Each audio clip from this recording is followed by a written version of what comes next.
crop, when the flower stem got fairly tall, what they did, I was just looking for the break, they went in and pinched out the very tip of the stem. Okay, and what that did was made all of the lateral branches start to grow. And we call these breaks.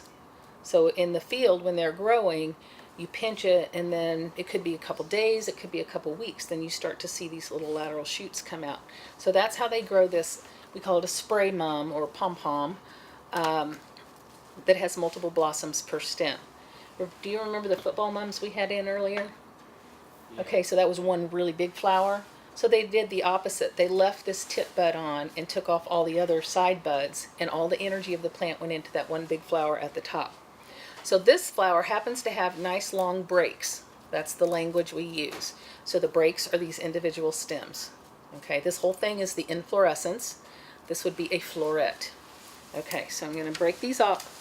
Oops, break these off.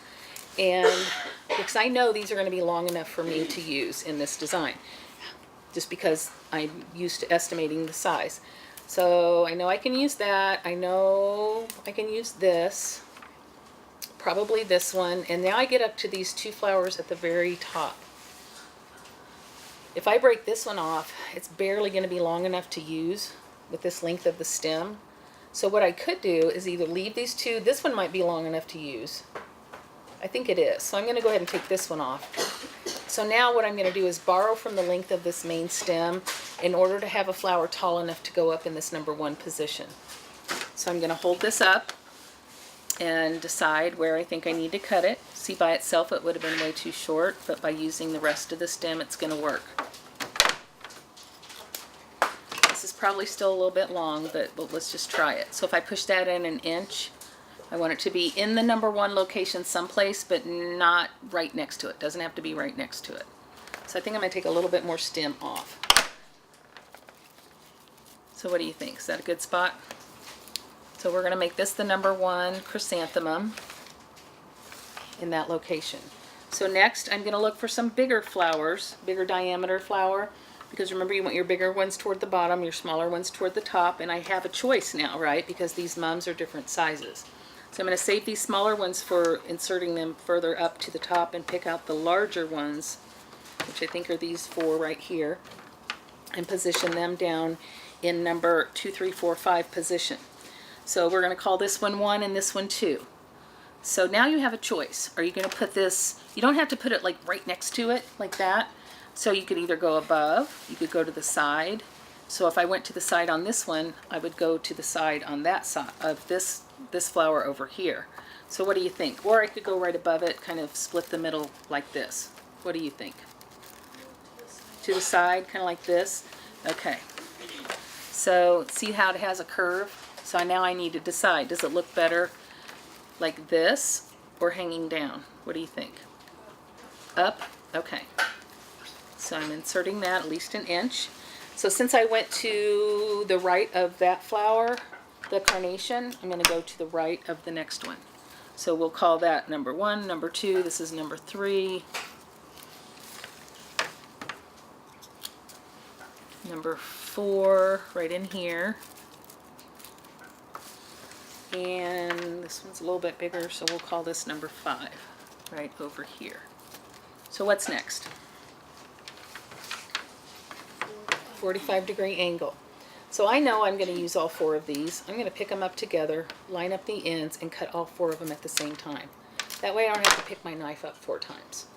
So they are a little bit different length, but I can change my positioning of the insertion to make them work in the right position. This one might be a little bit long. Okay, so yeah, it is. All right, so here is my number 45. I've got my 4 45s. So I can go kind of in the middle of that. So this kind of creates a triangle right here. I could go right in the middle, 45-degree angle. This one might be a little long also. So is that out too far? Yeah, we're going to go with it. So this one is kind of a bare spot here. I'm going to put one right up here, 45-ish degree angle. And here's another spot. So this is my number 1, so that can be kind of confusing there. And now that I look at it from this direction, I think I need another piece of leather leaf in there. And then number 9. My last 45-degree angle one is going to go right in this location. Okay, so now I have, well, that one's really close to my carnation. If you do need to reposition a flower, try not to stick it in the same hole that you already created, because that is going to have an air pocket where you left a hole in the foam where you had the stem and took it out. Find a new location to stick the flower in. I still want that up a little bit further. There. Okay, it wants to be there. We're going to leave it. Okay, so now I'm going to kind of step back and look at the shape. If my carnations were to die first and I left the mums in, they would still have a decent shape. If the mums died first and I just had carnations, I would have a decent shape. It would be sparse, but it would be a decent shape. I'm not finished with the lavender because I have a lot of space. So just like in the leather leaf insertions, once you have that line established, then you just fill in your flowers to make it look, this must have a curve because it does not go where I want it to go. Just make it look full, okay? I guess if I wanted to be really sparse, I could just go to the baby's breath and the tree fern and be done. But I want a few more lavender flowers. Oh, you guys said use both, right? White and lavender? Okay.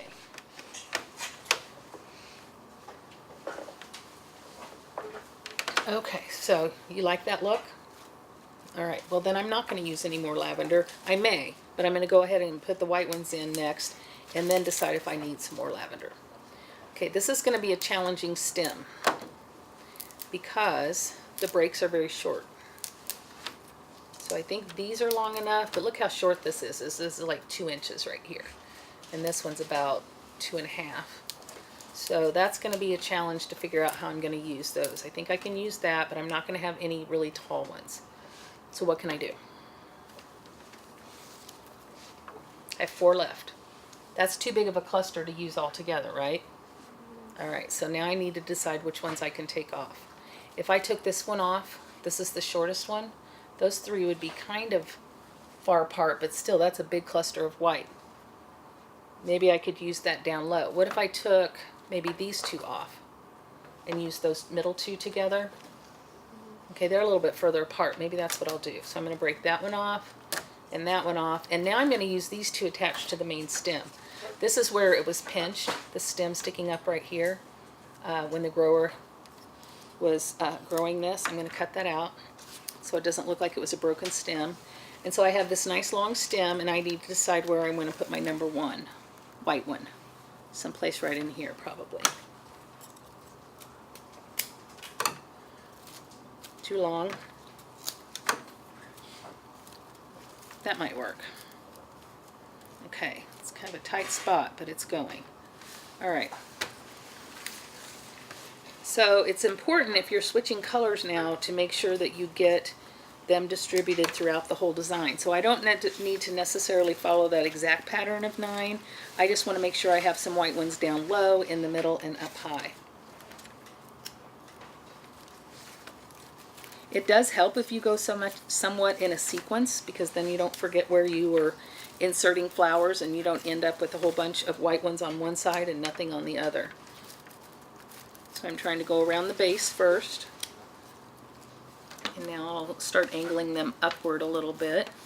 This one's really short. That's going to be a challenge. And it looks like I need a piece of leather leaf right here too, because I think I knocked it out.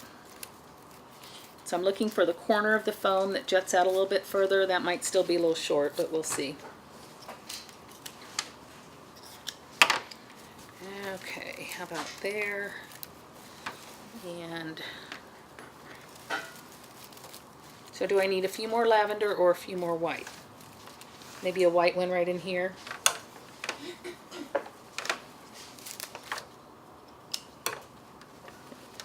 Right here.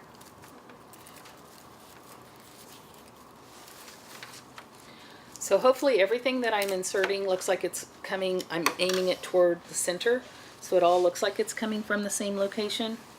I'm going to use this taller one a little up here. What do you think? Over here? Right here? You're going to have to show me. Here? The lavender one right there. Oh, lavender one there. Okay. So we'll put this one here, and then I'll get that lavender one that I already cut right in here. All right. So remember, I still have baby's breath to put in, so I don't have to get too carried away with the flowers. So sometimes when you're, well, for me, when I'm talking and designing at the same time, sometimes I put things in and don't necessarily notice that it's not a good location.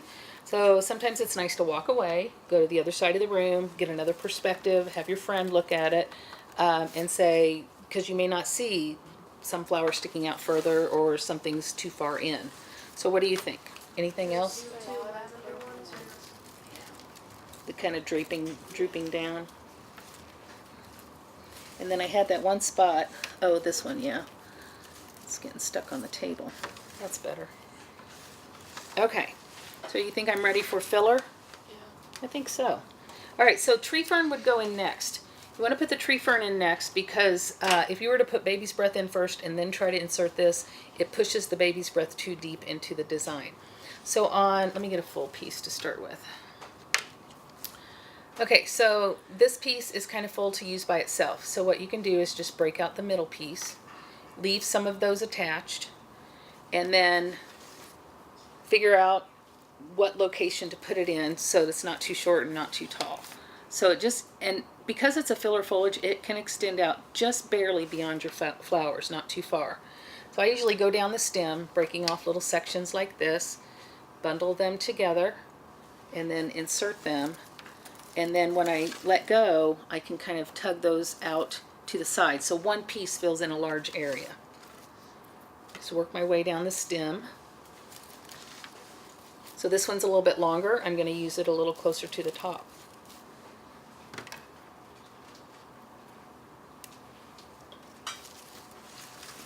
And this one's kind of full, so I have a big space right here. I'm going to push this one in here and fill in that location. Spread it out so I get more coverage out of one piece.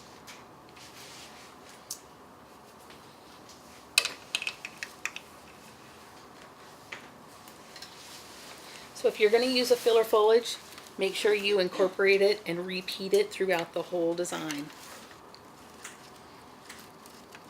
So I use line. What kind of balance does this design have?